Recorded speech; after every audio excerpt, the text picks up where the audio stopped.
ଜିହିଜିକଲ ଅଧ୍ୟାୟ 23।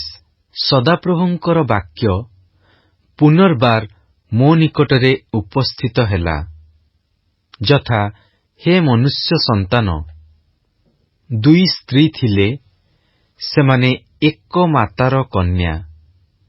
ପୁଣି ସେମାନେ ମିଶରରେ ବ୍ୟଭିଚାର କଲେ, ସେମାନେ ଯୌବନ କାଳରେ ବ୍ୟଭିଚାର କଲେ। ସେ ସ୍ଥାନରେ ସେମାନଙ୍କର ସ୍ତନ ମର୍ଦ୍ଦିତ ହେଲା, ଆଉ ସେହି ସ୍ଥାନରେ ଲୋକମାନେ ସେମାନଙ୍କର କୌମାର୍ଯ୍ୟକାଳୀନ କୁଚାଗ୍ର ଟିପିଲେ। ସେମାନଙ୍କ ମଧ୍ୟରେ ଜ୍ୟେଷ୍ଠର ନାମ ଅହଲା, ତାହାର ତମ୍ବୁ, ଓ ତାହାର ଭଗିନୀର ନାମ ଅହଲିବା, ତାହାର ମଧ୍ୟରେ ଆମ୍ଭର ତମ୍ବୁ।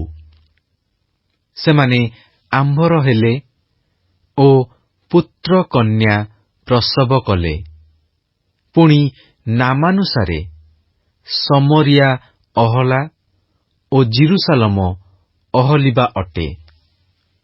ଆଉ ଅହଲା ଆମ୍ଭର ହୋଇଥିବା ସମୟରେ ବ୍ୟଭିଚାର କଲା ଓ ଆପଣାର ପ୍ରତିବାସୀ ଅଶୂରୀୟ ପ୍ରେମିକଗଣଠାରେ ଆସକ୍ତା ହେଲା। ସେମାନେ ନୀଳାମ୍ବର ପରିହିତ, ଦେଶାଧ୍ୟକ୍ଷ ଓ ଶାସନ କର୍ତ୍ତୃଗଣ ଓ ସମସ୍ତେ ମନୋହର ଯୁବାଲୋକ ଓ ଅଶ୍ୱାରୋହୀ ଥିଲେ।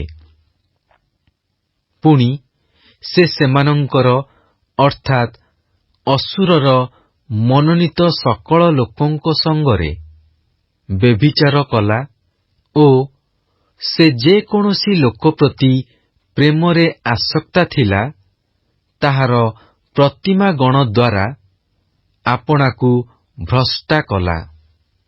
ଆଉ ସେ ମିଶର ଦେଶର ସମୟଠାରୁ ଆପଣା ବ୍ୟଭିଚାର ବୃତ୍ତି ତ୍ୟାଗ କରିନାହିଁ, କାରଣ ତାହାର ଯୌବନାବସ୍ଥାରେ ସେମାନେ ତାହା ସଙ୍ଗେ ଶୟନ କଲେ ଓ ତାହାର କୌମାର୍ଯ୍ୟକାଳୀନ କୁଚାଗ୍ର ଟିପିଲେ, ଆଉ ତାହା ସହିତ ଅତିଶୟ ବ୍ୟଭିଚାର କଲେ। ଏଥିପାଇଁ ଆମ୍ଭେ ତାହାର ପ୍ରେମିକଗଣର ହସ୍ତରେ, ଅର୍ଥାତ୍ ଯେଉଁମାନଙ୍କ ପ୍ରତି ସେ ପ୍ରେମରେ ଆସକ୍ତା ହୋଇଥିଲା, ସେହି ଅଶୂରୀୟମାନଙ୍କ ହସ୍ତରେ ତାହାକୁ ସମର୍ପଣ କଲୁ। ସେମାନେ ତାହାର ଉଲ୍ଲଙ୍ଗତା ଅନାବୃତ କଲେ, ତାହାର ପୁତ୍ର ଓ କନ୍ୟାଗଣକୁ ନେଲେ ଓ ତାହାକୁ ସେମାନେ ଖଡ୍ଗରେ ବଧ କଲେ। ତହିଁରେ ସେ ସ୍ତ୍ରୀମାନଙ୍କ ମଧ୍ୟରେ ଉପହାସର ବିଷୟ ହେଲା, କାରଣ ଲୋକମାନେ ତାହା ଉପରେ ଦଣ୍ଡାଜ୍ଞା ସଫଳ କଲେ। ଆଉ ତାହାର ଭଗିନୀ ଅହଲିବା ଏହା ଦେଖିଲା। ତଥାପି ଆପଣା ପ୍ରେମାସକ୍ତିରେ ଓ ବେଶ୍ୟାକ୍ରିୟାରେ ତାହା ଅପେକ୍ଷା ଅଧିକ ଭ୍ରଷ୍ଟା ହେଲା। ତାହାର ଭଗିନୀର ବେଶ୍ୟାକ୍ରିୟା ଅପେକ୍ଷା ତାହାର ବେଶ୍ୟାକ୍ରିୟା ଅଧିକ ଥିଲା। ସେ ଆପଣା ପ୍ରତିବାସୀ ଅଶୂରୀୟ ଦେଶାଧ୍ୟକ୍ଷ ଓ ଶାସନ କର୍ତ୍ତୃଗଣ ପ୍ରତି ପ୍ରେମରେ ଆସକ୍ତ ହେଲା। ସେମାନେ ଅତ୍ୟନ୍ତ ସୁନ୍ଦର ବସ୍ତ୍ର ପରିହିତ ଅଶ୍ୱାରୋହୀ ଓ ସମସ୍ତେ ମନୋହର ଯୁବାଲୋକ ଥିଲେ। ଆଉ ଆମ୍ଭେ ଦେଖିଲୁ ସେ ଭ୍ରଷ୍ଟା ହେଲା। ସେ ଦୁହେଁ ଏକ ପଥଗାମିନୀ ହେଲେ। ପୁଣି ସେ ଆପଣା ବେଶ୍ୟାକ୍ରିୟା ବଢ଼ାଇଲା, କାରଣ ସେ କାନ୍ଥରେ ଚିତ୍ରିତ ପୁରୁଷମାନଙ୍କର, ଅର୍ଥାତ୍ କଲ୍ଦୀୟମାନଙ୍କର ସିନ୍ଦୂର ଚିତ୍ରିତ ମୂର୍ତ୍ତି ଦେଖିଲା। ସେମାନଙ୍କ କଟିରେ ପଟୁକା ବନ୍ଧା, ମସ୍ତକରେ ରଙ୍ଗଚିତ୍ରିତ ଭୂଷଣ ଥିଲା। ସେ ସମସ୍ତେ ଦେଖିବାକୁ କଲ୍ଦୀୟ ଦେଶଜାତ ବାବିଲନୀୟମାନଙ୍କ ରୂପବିଶିଷ୍ଟ ଅଧିପତିଗଣର ତୁଲ୍ୟ ଥିଲେ। ପୁଣି ସେ ସେମାନଙ୍କୁ ଦେଖିବା ମାତ୍ର ସେମାନଙ୍କ ପ୍ରତି ପ୍ରେମରେ ଆସକ୍ତ ହେଲା ଓ କଲ୍ଦୀୟ ଦେଶକୁ ସେମାନଙ୍କ ନିକଟକୁ ଦୂତ ପଠାଇଲା। ତହିଁରେ ବାବିଲନୀୟ ଲୋକମାନେ ତାହାର ନିକଟକୁ ଆସି ପ୍ରେମ ଶଯ୍ୟାରେ ଶୟନ କଲେ ଓ ଆପଣାମାନଙ୍କର ବ୍ୟଭିଚାର କ୍ରିୟା ଦ୍ୱାରା ତାହାକୁ ଅଶୁଚି କଲେ। ପୁଣି ସେମାନଙ୍କ ଦ୍ୱାରା ଭ୍ରଷ୍ଟା ହେଲା ଉତ୍ତାରେ ତାହାର ପ୍ରାଣ ସେମାନଙ୍କଠାରୁ ବିମୁଖ ହେଲା। ଏହି ରୂପେ ସେ ଆପଣା ବେଶ୍ୟାକ୍ରିୟା ପ୍ରକାଶ କଲା ଓ ଆପଣା ଉଲ୍ଲଙ୍ଗତା ଅନାବୃତ କଲା। ତହୁଁ ଆମ୍ଭର ପ୍ରାଣ ଯେପରି ତାହାର ଭଗିନୀଠାରୁ ବିମୁଖ ହୋଇଥିଲା, ସେପରି ତାହାଠାରୁ ହିଁ ବିମୁଖ ହେଲା। ତଥାପି ସେ ଆପଣା ଯୌବନ କାଳରେ ମିସ୍ର ଦେଶରେ ଯେଉଁ ବେଶ୍ୟାକର୍ମ କରିଥିଲା, ତାହା ସ୍ମରଣ କରି ଆପଣାର ବେଶ୍ୟାକ୍ରିୟା ବଢ଼ାଇଲା। ଆଉ ଗର୍ଦ୍ଧବଗଣର ପରି ମାଂସବିଶିଷ୍ଟ ଓ ଅଶ୍ୱଗଣର ପରି ରେତବିଶିଷ୍ଟ ସେମାନଙ୍କ ଉପପତିମାନଙ୍କଠାରେ ସେ ଆସକ୍ତ ହେଲା।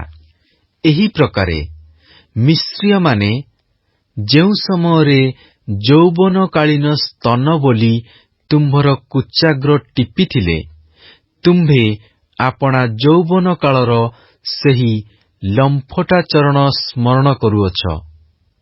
ଏ ନିମନ୍ତେ ହେ ଅହଲିବେ, ପ୍ରଭୁ ସଦାପ୍ରଭୁ ଏହି କଥା କହନ୍ତି, ଦେଖ, ଯେଉଁମାନଙ୍କଠାରୁ ତୁମ୍ଭର ପ୍ରାଣ ବିମୁଖ ହୋଇଅଛି, ତୁମ୍ଭର ସେହି ପ୍ରେମିକମାନଙ୍କୁ ଆମ୍ଭେ ତୁମ୍ଭ ବିରୁଦ୍ଧରେ ଉଠାଇବା ଓ ଚତୁର୍ଦିଗରୁ ସେମାନଙ୍କୁ ତୁମ୍ଭ ବିରୁଦ୍ଧରେ ଆଣିବା।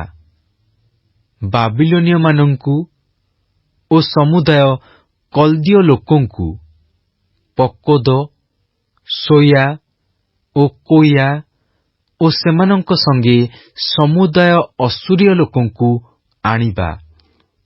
ସେ ସମସ୍ତେ ମନୋହର ଯୁବାଲୋକ, ଦେଶାଧ୍ୟକ୍ଷ ଓ ଶାସନକର୍ତ୍ତା, ଅଧିପତିଗଣ ଓ ବିଖ୍ୟାତ ଲୋକ, ସମସ୍ତେ ଅଶ୍ୱାରୋହୀ।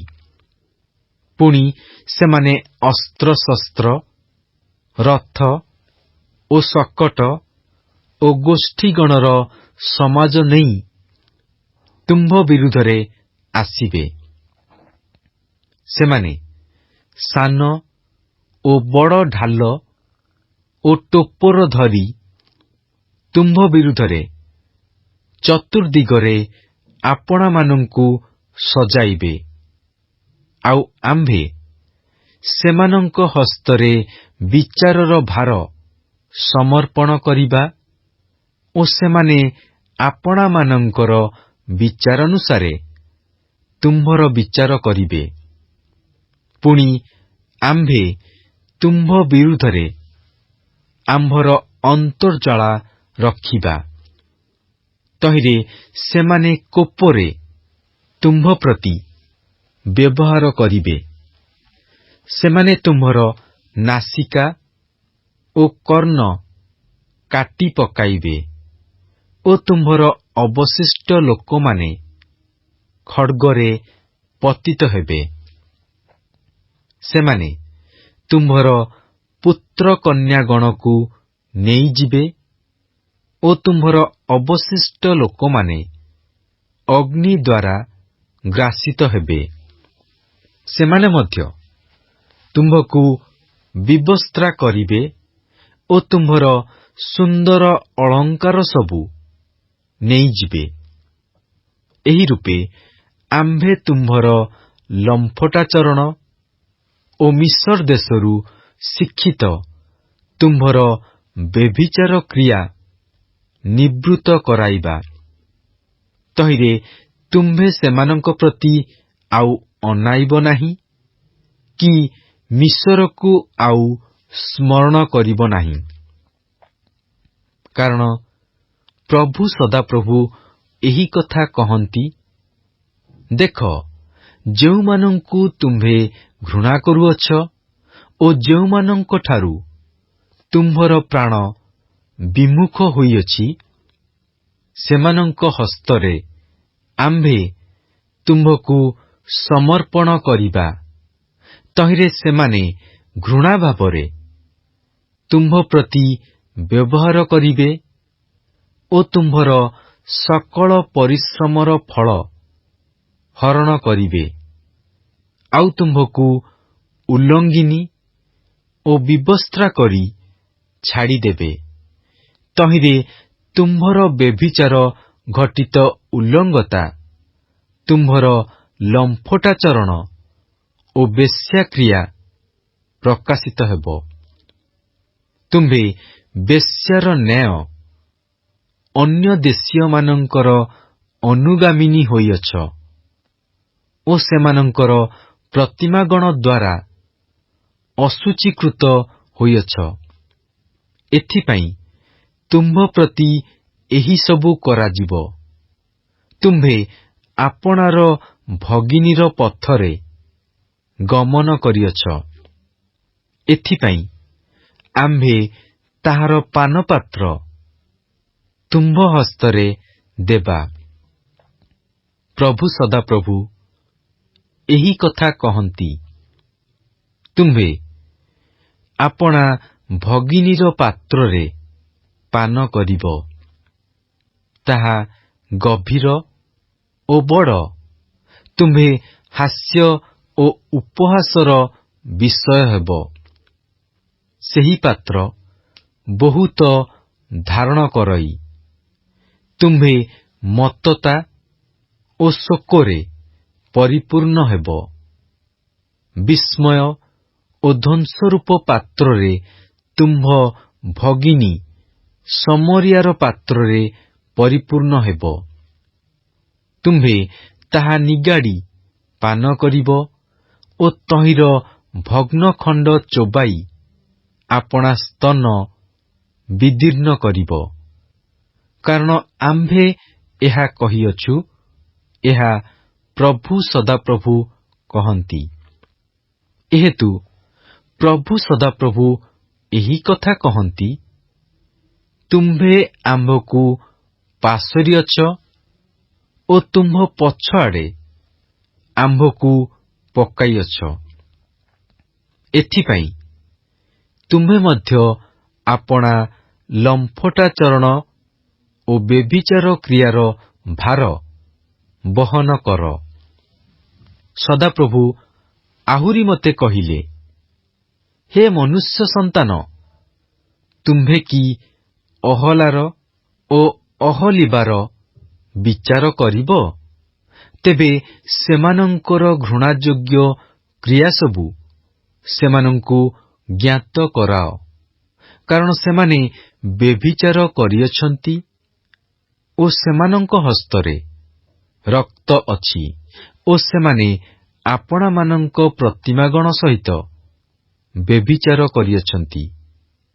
ଆଉ ସେମାନେ ମଧ୍ୟ ଆମ୍ଭଠାରୁ ଜାତ ଆପଣା ସନ୍ତାନଗଣକୁ ଗ୍ରାସିତ ହେବା ନିମନ୍ତେ ସେମାନଙ୍କ ଉଦ୍ଦେଶ୍ୟରେ ଅଗ୍ନି ମଧ୍ୟ ଦେଇ ଗମନ କରାଇଅଛନ୍ତି। ଆହୁରି ସେମାନେ ଆମ୍ଭ ପ୍ରତି ଏହି କାର୍ଯ୍ୟ କରିଅଛନ୍ତି। ସେମାନେ ଏକ ଦିନରେ ଆମ୍ଭର ଧର୍ମଧାମ ଅଶୁଚି ଓ ଆମ୍ଭର ବିଶ୍ରାମ ଦିନ ସବୁ ଅପବିତ୍ର କରିଅଛନ୍ତି। କାରଣ ସେମାନେ ଆପଣାମାନଙ୍କର ପ୍ରତିମାଗଣର ଉଦ୍ଦେଶ୍ୟରେ ଆପଣା ଆପଣା ସନ୍ତାନଗଣକୁ ବଦ୍ଧ କଲା ଉତ୍ତାରେ ସେହିଦିନ ଆମ୍ଭର ଧର୍ମଧାମ ଅପବିତ୍ର କରିବା ପାଇଁ ତହିଁ ମଧ୍ୟକୁ ଆସିଲେ। ଆଉ ଦେଖ, ସେମାନେ ଆମ୍ଭ ଗୃହ ମଧ୍ୟରେ ଏହି ପ୍ରକାର କରିଅଛନ୍ତି। ଆହୁରି ଦୂରରୁ ଆସିବା ପୁରୁଷମାନଙ୍କ ପାଇଁ ତୁମ୍ଭେମାନେ ଲୋକ ପଠାଇଅଛ। ସେମାନଙ୍କ ନିକଟକୁ ଦୂତ ପ୍ରେରିତ ହେଲା। ଆଉ ଦେଖ, ସେମାନେ ଆସିଲେ। ସେମାନଙ୍କ ନିମନ୍ତେ ତୁମ୍ଭେ ସ୍ନାନ କଲ, ଚକ୍ଷୁରେ ଅଞ୍ଜନ ଦେଲ ଓ ଅଳଙ୍କାରରେ ଆପଣାକୁ ବିଭୂଷିତା କଲ। ପୁଣି ରାଜକୀୟ ଶଯ୍ୟାରେ ବସି ତହିଁର ସମ୍ମୁଖରେ ମେଜ ସଜାଇ ତାହା ଉପରେ ଆମ୍ଭର ଧୂପ ଓ ଆମ୍ଭର ତୈଳ ରଖିଲ। ଆଉ ତାହା ସଙ୍ଗେ ନିଶ୍ଚିନ୍ତ ଲୋକାରଣ୍ୟର କଳରବ ଥିଲା ଓ ସାଧାରଣ ଲୋକଙ୍କ ସହିତ ପ୍ରାନ୍ତରରୁ ମଦ୍ୟପାୟୀମାନେ ଅଣାଗଲେ। ପୁଣି ସେମାନେ ସେମାନଙ୍କ ହସ୍ତରେ କଙ୍କଣ ଓ ସେମାନଙ୍କ ମସ୍ତକରେ ସୁନ୍ଦର ମୁକୁଟ ପିନ୍ଧାଇଲେ। ତେବେ ବ୍ୟଭିଚାର କ୍ରିୟାରେ ଜୀର୍ଣ୍ଣା ସ୍ତ୍ରୀ ବିଷୟରେ ଆମ୍ଭେ କହିଲୁ, ଏବେ ସେମାନେ ତାହା ସଙ୍ଗେ ବ୍ୟଭିଚାର କାର୍ଯ୍ୟ କରିବେ ଓ ସେ ସେମାନଙ୍କ ସଙ୍ଗେ କରିବ। ପୁଣି ଲୋକେ ଯେପରି ବେଶ୍ୟା ନିକଟକୁ ଗମନ କରନ୍ତି, ସେପରି ସେମାନେ ତାହା ନିକଟକୁ ଗମନ କଲେ। ଏହି ପ୍ରକାରେ ସେମାନେ ଅହଲା ଓ ଅହଲିବା ଏହି ଲମ୍ପଟା ସ୍ତ୍ରୀମାନଙ୍କ ନିକଟକୁ ଗମନ କଲେ। ମାତ୍ର ଧାର୍ମିକ ଲୋକମାନେ ବ୍ୟଭିଚାରିଣୀ ଓ ରକ୍ତପାତକାରିଣୀ ସ୍ତ୍ରୀମାନଙ୍କର ବିଚାରାନୁସାରେ ସେମାନଙ୍କର ବିଚାର କରିବେ, ଯେହେତୁ ସେମାନେ ବ୍ୟଭିଚାରିଣୀ ଓ ସେମାନଙ୍କ ହସ୍ତରେ ରକ୍ତ ଅଛି।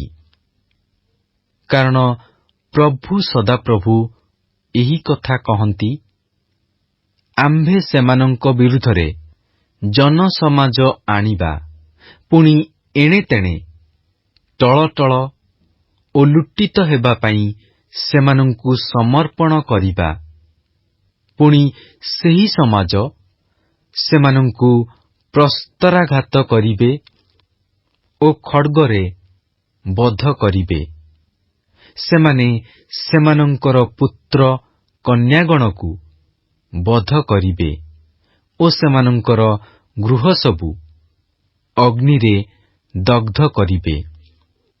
ଏହି ରୂପେ ଆମ୍ଭେ ଦେଶରୁ ଲମ୍ପଟାଚରଣ ନିବୃତ୍ତ କରାଇବା। ତହିଁରେ ସମୁଦାୟ ସ୍ତ୍ରୀଲୋକ ତୁମ୍ଭମାନଙ୍କର ଲମ୍ପଟାପଣ ଅନୁସାରେ ଆଚରଣ ନ କରିବା ପାଇଁ ଶିକ୍ଷା ପାଇବେ। ପୁଣି ଲୋକମାନେ ତୁମ୍ଭମାନଙ୍କ ଲମ୍ପଟାଚରଣର ପ୍ରତିଫଳ ତୁମ୍ଭମାନଙ୍କ ଉପରେ ବର୍ତ୍ତାଇବେ ଓ ତୁମ୍ଭେମାନେ ଆପଣାମାନଙ୍କର ପ୍ରତିମାଗଣ ସମ୍ବନ୍ଧୀୟ ପାପ ସକଳର ଭାର ବହିବ। ତହିଁରେ ଆମ୍ଭେ ଯେ ପ୍ରଭୁ ସଦାପ୍ରଭୁ ଅଟୁ, ଏହା ତୁମ୍ଭେମାନେ ଜାଣିବ। ଜିହିଜିକଲ ଅଧ୍ୟାୟ 24। ପୁନର୍ବାର ନବମ ବର୍ଷର 10ମ ମାସରେ, ମାସର 10ମ ଦିନରେ ସଦାପ୍ରଭୁଙ୍କର ବାକ୍ୟ ମୋ ନିକଟରେ ଉପସ୍ଥିତ ହେଲା, ଯଥା, ହେ ମନୁଷ୍ୟ ସନ୍ତାନ, ତୁମ୍ଭେ ଦିନର ନାମ ଅର୍ଥାତ୍ ଆଜି ଦିନର ନାମ ଲେଖି ରଖ। ଆଜି ଦିନରେ ବାବିଲର ରାଜା ଜିରୁସାଲମ ନିକଟବର୍ତ୍ତୀ ହେଲା।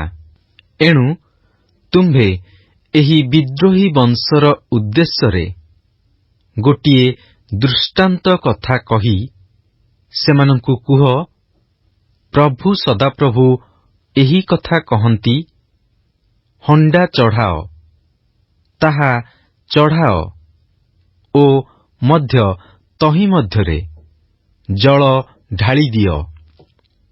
ମାଂସ ଖଣ୍ଡ ସବୁ, ଉତ୍ତମ ଉତ୍ତମ ଖଣ୍ଡ ସବୁ, ଉରୁ ଓ ସ୍କନ୍ଦ ତହିଁ ଭିତରେ ଏକତ୍ର କର।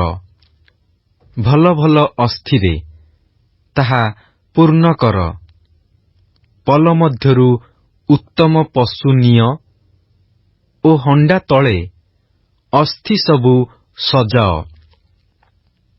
ତାହା ଉତ୍ତମ ରୂପେ ସିଦ୍ଧ କର ଓ ଅସ୍ଥି ସବୁ ତହିଁ ମଧ୍ୟରେ ପାକ ହେଉ।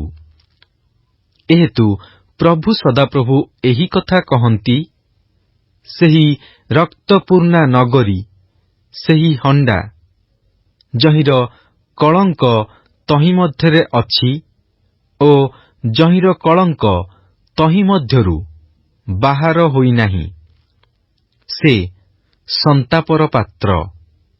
ତୁମ୍ଭେ ଖଣ୍ଡ ଖଣ୍ଡ କରି ତାହା ବାହାର କର। ତହିଁ ବିଷୟରେ ଗୁଲିବାଣ୍ଟ କରାଯାଇ ନାହିଁ, କାରଣ ତାହାର ରକ୍ତ ତାହା ମଧ୍ୟରେ ଅଛି। ସେ ଶୁଷ୍କ ଶୈଳ ଉପରେ ତାହା ରଖିଲା। ସେ ଧୂଳିରେ ତାହା ଆଚ୍ଛାଦିତ କରିବା ପାଇଁ ଭୂମିରେ ତାହା ଢାଳିଲା ନାହିଁ। ସେ ରକ୍ତ ପ୍ରତିଶୋଧ ନେବା ନିମନ୍ତେ ଯେପରି କୋପକୁ ଉପସ୍ଥିତ କରାଇବ, ଏଥିପାଇଁ ଆଚ୍ଛାଦିତ ନୋହିବା ନିମନ୍ତେ ଆମ୍ଭେ ଶୁଷ୍କ ଶୈଳ ଉପରେ ତାହା ରଖିଅଛୁ। ଏହେତୁ ପ୍ରଭୁ ସଦାପ୍ରଭୁ ଏହି କଥା କହନ୍ତି, ସେହି ରକ୍ତପୂର୍ଣ୍ଣା ନଗରୀ, ସନ୍ତାପର ପାତ୍ର। ଆମ୍ଭେ ମଧ୍ୟ ରାଶି ବଡ଼ କରିବା, କାଠ ଗଦା କର, ଅଗ୍ନି ଜୋଳାଅ, ମାଂସ ଉତ୍ତମ ରୂପେ ସିଦ୍ଧ କର, ଝୋଳ ବହଳ କର ଓ ଅସ୍ଥି ସବୁ ଦଗ୍ଧ ହେଉ। ତହିଁରେ ହଣ୍ଡା ତପ୍ତ ହେବା ପାଇଁ, ତହିଁର ପତଳ ଦଗ୍ଧ ହେବା ପାଇଁ ଓ ତହିଁର ଅଶୌଚ ତହିଁ ମଧ୍ୟରେ ତରଳିଯିବା ପାଇଁ ଓ କଳଙ୍କ କ୍ଷୟ ପାଇବା ପାଇଁ ତାହା ଖାଲି କର। ତାହା ଜ୍ୱଳନ୍ତା ଅଙ୍ଗାର ଉପରେ ରଖ। ସେ ପରିଶ୍ରମ କରି କରି ଆପଣାକୁ କ୍ଳାନ୍ତ କରିଅଛି, ତଥାପି ତାହାର ମହାକଳଙ୍କ ତାହା ମଧ୍ୟରୁ ଯାଏ ନାହିଁ। ତାହାର କଳଙ୍କ ଅଗ୍ନି ଦ୍ୱାରା ଯାଏ ନାହିଁ। ତୁମ୍ଭର ଅଶୌଚର ଲମ୍ଫଟତା ଅଛି।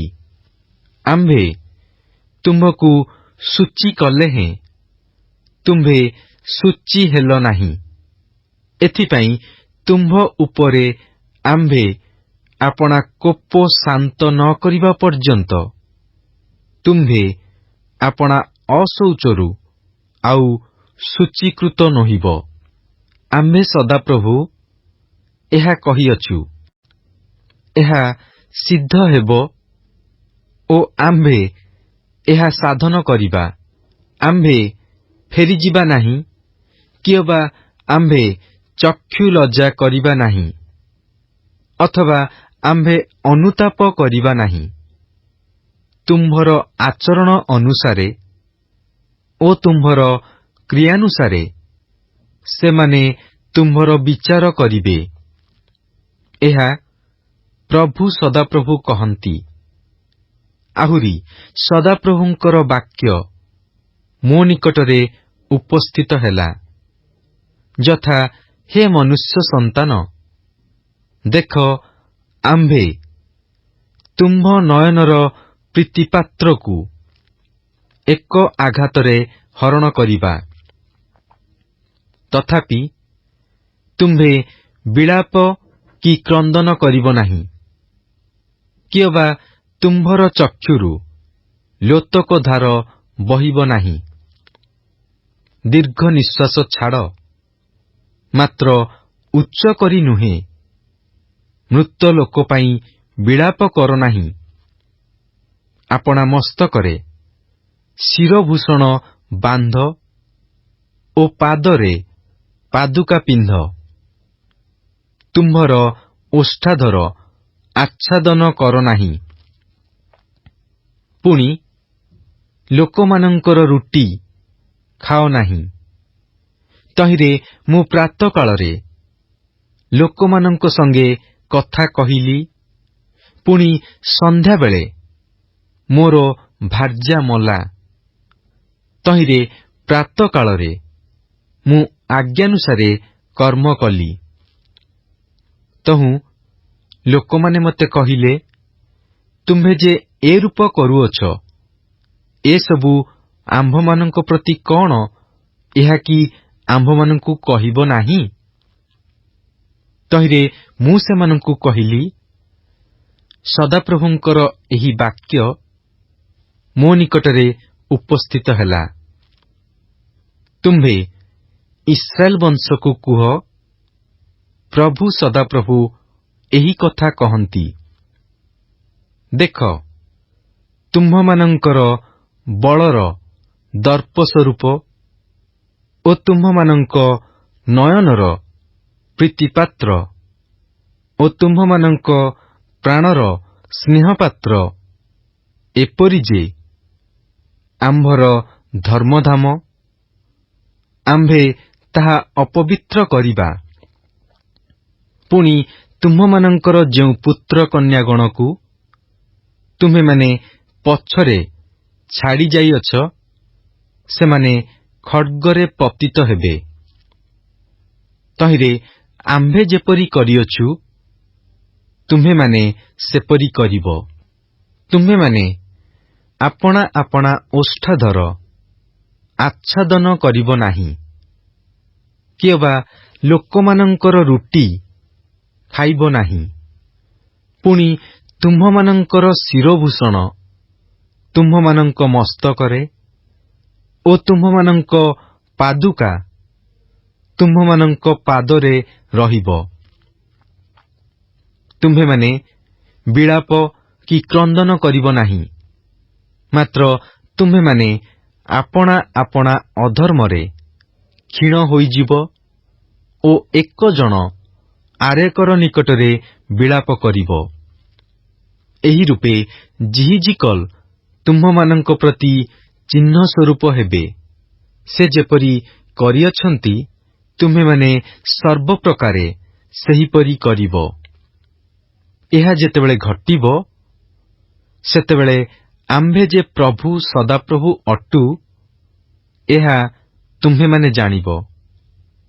ହେ ମନୁଷ୍ୟ ସନ୍ତାନ, ଆମ୍ଭେ ଯେଉଁଦିନ ସେମାନଙ୍କର ବଳ, ସେମାନଙ୍କର ଗୌରବଜନକ ଆନନ୍ଦ, ସେମାନଙ୍କର ନୟନର ପ୍ରୀତିପାତ୍ର ଓ ଯହିଁରେ ସେମାନେ ଆପଣା ଚିତ୍ତ ଆସକ୍ତ କରନ୍ତି, ସେମାନଙ୍କର ପୁତ୍ର ଓ କନ୍ୟାଗଣ ସେମାନଙ୍କଠାରୁ ହରଣ କରିବା, ସେଦିନ ତାହା ତୁମ୍ଭ କର୍ଣ୍ଣଗୋଚର କରାଇବା ନିମନ୍ତେ ପଳାତକ ଲୋକ କି ତୁମ୍ଭ ନିକଟକୁ ଆସିବ ନାହିଁ। ସେଦିନ ପଳାତକ ଲୋକ ନିକଟରେ ତୁମ୍ଭର ମୁଖ ଫିଟିଯିବ। ତହିଁରେ ତୁମ୍ଭେ ଆଉ ଘୁଙ୍ଗା ନ ହୋଇ କଥା କହିବ। ଏହି ରୂପେ ତୁମ୍ଭେ ସେମାନଙ୍କ ପ୍ରତି ଚିହ୍ନ ସ୍ୱରୂପ ହେବ। ତହିଁରେ ଆମ୍ଭେ ଯେ ସଦାପ୍ରଭୁ ଅଟୁ, ଏହା ସେମାନେ ଜାଣିବେ। ଜିହିଜିକଲ ଅଧ୍ୟାୟ 25। ଅନନ୍ତର ସଦାପ୍ରଭୁଙ୍କର ବାକ୍ୟ ମୋ ନିକଟରେ ଉପସ୍ଥିତ ହେଲା, ଯଥା, ହେ ମନୁଷ୍ୟ ସନ୍ତାନ, ତୁମ୍ଭେ ଅମନ ସନ୍ତାନଗଣର ଆଡ଼େ ଆପଣା ମୁଖ ରଖି ସେମାନଙ୍କ ବିରୁଦ୍ଧରେ ଭବିଷ୍ୟତ ବାକ୍ୟ ପ୍ରଚାର କର। ଆଉ ଅମନ ସନ୍ତାନଗଣକୁ କୁହ, ତୁମ୍ଭେମାନେ ପ୍ରଭୁ ସଦାପ୍ରଭୁଙ୍କର ବାକ୍ୟ ଶୁଣ। ପ୍ରଭୁ ସଦାପ୍ରଭୁ ଏହି କଥା କହନ୍ତି, ଆମ୍ଭର ଧର୍ମଧାମ ଅପବିତ୍ରୀକୃତ ହେବାବେଳେ ତାହା ବିରୁଦ୍ଧରେ ଓ ଇସ୍ରାଏଲ ଦେଶ ଧ୍ୱଂସିତ ହେବାବେଳେ ତାହା ବିରୁଦ୍ଧରେ ଆଉ ଜିହୁଦା ବଂଶ ବନ୍ଦୀ ହୋଇ ଯିବାବେଳେ ସେମାନଙ୍କ ବିରୁଦ୍ଧରେ ଭଲ ହେଲା ବୋଲି ତୁମ୍ଭେ କହିଅଛ। ଏଥିପାଇଁ ଦେଖ, ଆମ୍ଭେ ତୁମ୍ଭକୁ ଅଧିକାର ରୂପେ ପୂର୍ବଦେଶୀୟ ସନ୍ତାନଗଣର ହସ୍ତରେ ସମର୍ପଣ କରିବା, ଆଉ ସେମାନେ ତୁମ୍ଭ ମଧ୍ୟରେ ଆପଣା ଆପଣା ଛାଉଣି ସ୍ଥାପନ କରିବେ ଓ ତୁମ୍ଭ ମଧ୍ୟରେ ଆପଣା ଆପଣା ବାସ ନିର୍ମାଣ କରିବେ। ସେମାନେ ତୁମ୍ଭର ଫଳ ଭୋଜନ କରିବେ ଓ ତୁମ୍ଭର ଦୁଗ୍ଧ ପାନ କରିବେ। ଆଉ ଆମ୍ଭେ ରବ୍ବାକୁ ଉଷ୍ଟ୍ରଶାଳା କରିବା ଓ ଅମନ୍ ସନ୍ତାନଗଣର ଦେଶକୁ ମେସାଦି ପଲର ଶୟନ ସ୍ଥାନ କରିବା। ତହିଁରେ ଆମ୍ଭେ ଯେ ସଦାପ୍ରଭୁ ଅଟୁ, ଏହା ତୁମ୍ଭେମାନେ ଜାଣିବ। କାରଣ ପ୍ରଭୁ ସଦାପ୍ରଭୁ ଏହି କଥା କହନ୍ତି, ତୁମ୍ଭେ ଇସ୍ରାଏଲ ଦେଶ ବିରୁଦ୍ଧରେ କରତାଳି ଦେଇଅଛ, ପଦାଘାତ କରିଅଛ, ପୁଣି ଆପଣା ପ୍ରାଣର ସମ୍ପୂର୍ଣ୍ଣ ଘୃଣାଭାବରେ ଆନନ୍ଦ କରିଅଛ। ଏଥିପାଇଁ ଦେଖ, ଆମ୍ଭେ ତୁମ୍ଭ ବିରୁଦ୍ଧରେ ଆପଣା ହସ୍ତ ବିସ୍ତାର କରିଅଛୁ ଓ ଲୁଟ୍ ଦ୍ରବ୍ୟ ରୂପେ ଗୋଷ୍ଠୀବର୍ଗଙ୍କ ହସ୍ତରେ ତୁମ୍ଭକୁ ସମର୍ପଣ କରିବା। ପୁଣି ଆମ୍ଭେ ଗୋଷ୍ଠୀବର୍ଗଙ୍କ ମଧ୍ୟରୁ ତୁମ୍ଭକୁ କାଟି ପକାଇବା ଓ ଦେଶସମୂହ ମଧ୍ୟରୁ ଆମ୍ଭେ ତୁମ୍ଭକୁ ଉଚ୍ଛିନ୍ନ କରିବା। ଆମ୍ଭେ ତୁମ୍ଭକୁ ସଂହାର କରିବା। ଆଉ ଆମ୍ଭେ ଯେ ସଦାପ୍ରଭୁ ଅଟୁ, ଏହା ତୁମ୍ଭେ ଜାଣିବ। ପ୍ରଭୁ ସଦାପ୍ରଭୁ ଏହି କଥା କହନ୍ତି, ମୋଆବ ଓ ସେଇର କହୁଅଛନ୍ତି, ଦେଖ, ଜିହୁଦା ବଂଶ ଅନ୍ୟ ସକଳ ଗୋଷ୍ଠୀର ସମାନ। ଏଥିପାଇଁ ଦେଖ, ଆମ୍ଭେ ନଗରସମୂହଠାରୁ ମୋଆବର ପାର୍ଶ୍ୱ ମୁକ୍ତ କରିବା, ଅର୍ଥାତ୍ ତାହାର ସୀମାନ୍ତବର୍ତ୍ତୀ ଓ ଦେଶର ଗୌରବସ୍ୱରୂପ ବୈତ୍ ଯିସିମତ୍, ବାଲ୍-ମିଓନ ଓ କିରିୟାଥଇମ୍ ଆଡ଼େ ପୂର୍ବଦେଶୀୟ ସନ୍ତାନଗଣର ପାଇଁ ମୁକ୍ତ କରିବା। ସେମାନେ ଅମନ୍ ସନ୍ତାନଗଣ ବିରୁଦ୍ଧରେ ଯାତ୍ରା କରିବେ। ପୁଣି ଆମ୍ଭେ ସେମାନଙ୍କ ହସ୍ତରେ ଅମନ୍ ସନ୍ତାନଗଣକୁ ଅଧିକାର ରୂପେ ସମର୍ପଣ କରିବା। ତହିଁରେ ଗୋଷ୍ଠୀଗଣ ମଧ୍ୟରେ ସେମାନେ ଆଉ ସ୍ମରଣ କରାଯିବେ ନାହିଁ। ଆମ୍ଭେ ମୋଆବ ଉପରେ ଦଣ୍ଡାଜ୍ଞା ସଫଳ କରିବା। ତହିଁରେ ଆମ୍ଭେ ଯେ ସଦାପ୍ରଭୁ ଅଟୁ, ଏହା ସେମାନେ ଜାଣିବେ। ପ୍ରଭୁ ସଦାପ୍ରଭୁ ଏହି କଥା କହନ୍ତି, ଇଦୋମ ପ୍ରତିଶୋଧ ନେବା ଦ୍ୱାରା ଜିହୁଦା ବଂଶ ବିରୁଦ୍ଧରେ ଦୁର୍ବ୍ୟବହାର କରିଅଛି ଓ ସେମାନଙ୍କ ଉପରେ ପ୍ରତିହିଂସା ସାଧି ଅତ୍ୟନ୍ତ ଅପରାଧ କରିଅଛି। ଏଥିପାଇଁ ପ୍ରଭୁ ସଦାପ୍ରଭୁ ଏହି କଥା କହନ୍ତି, ଆମ୍ଭେ ଇଦୋମ ବିରୁଦ୍ଧରେ ଆପଣା ହସ୍ତ ବିସ୍ତାର କରିବା ଓ ତହିଁ ମଧ୍ୟରୁ ମନୁଷ୍ୟ ଓ ପଶୁକୁ ଉଚ୍ଛିନ୍ନ କରିବା। ଆଉ ଆମ୍ଭେ ତୈମନ୍ ଠାରୁ ତାହା ଧ୍ୱଂସସ୍ଥାନ କରିବା। ଦଦାନ ପର୍ଯ୍ୟନ୍ତ ହିଁ ଲୋକମାନେ ଖଡ୍ଗରେ ପତିତ ହେବେ। ପୁଣି ଆମ୍ଭେ ଆପଣାର ଲୋକ ଇସ୍ରାଏଲର ହସ୍ତ ଦ୍ୱାରା ଆମ୍ଭର ପ୍ରତିଶୋଧ ରୂପ ଭାର ଇଦୋମର ଉପରେ ଥୋଇବା। ତହିଁରେ ସେମାନେ ଆମ୍ଭର କ୍ରୋଧ ଓ ଆମ୍ଭର କୋପ ଅନୁସାରେ ଇଦୋମ ମଧ୍ୟରେ କାର୍ଯ୍ୟ କରିବେ।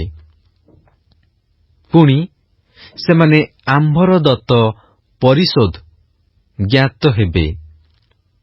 ଏହା ପ୍ରଭୁ ସଦାପ୍ରଭୁ କହନ୍ତି। ପ୍ରଭୁ ସଦାପ୍ରଭୁ ଏହି କଥା କହନ୍ତି, ପଲେଷ୍ଟୀୟ ଲୋକମାନେ ପ୍ରତିହିଂସା ସାଧିବାର ବ୍ୟବହାର କରିଅଛନ୍ତି।